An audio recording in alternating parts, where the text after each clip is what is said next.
రాష్ట్రంలో BC JAC బంద్ విజయవంతం అయిందన్నారు PCC chief Mahesh Kumar Goud.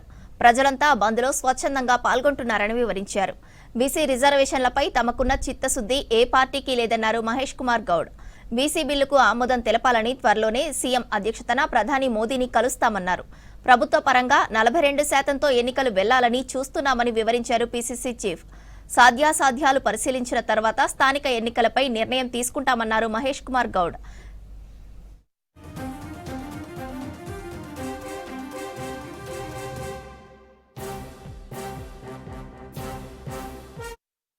బంద్ విజయవంతమైంది, విజయవంతం అవుతా ఉంది. బస్సులు ఎక్కడికక్కడ ఆగిపోయినాయి.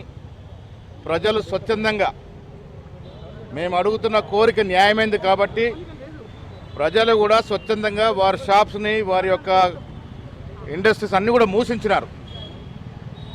బస్సెస్ కూడా ఆర్టీసీకు బస్సెస్ కూడా బయటకు తిరగట్లేదు.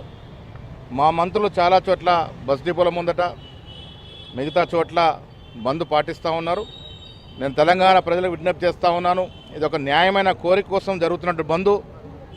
ఇది బీసీ జేఏసీ ఇచ్చిన పిలుపు మేరకు జరుగుతున్న బంద్లో అన్ని పార్టీలు పాల్గొంటూ ఉన్నాయి, సంతోషకరం.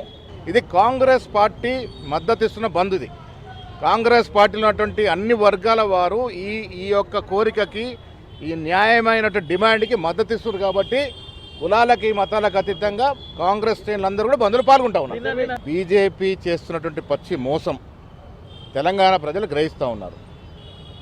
మాకున్నటువంటి చిత్తశుద్ధి, ఈ రాష్ట్రంలో రేవంత్ రెడ్డి గారు ముఖ్యమంత్రిగా, ఒక రెడ్డి ముఖ్యమంత్రి ఉండి కూడా రాహుల్ గాంధీ గారి యొక్క కోరిక, ఇది రాహుల్ గాంధీ యొక్క ఎజెండాని నిండు మనసుతో పూరించారు. కాబట్టి ఈ రాష్ట్రంలో కుల సర్వే జరిగింది.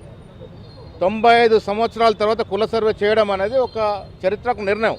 కుల సర్వే చేసి ఒక అఫీషియల్ డేటాని మేము ఎస్టాబ్లిష్ చేస్తాం. ఈ రాష్ట్రంలో 56.37% బీసీలు ఉన్నారనే అఫీషియల్ డాక్యుమెంట్ ఇవ్వగలిగినాం.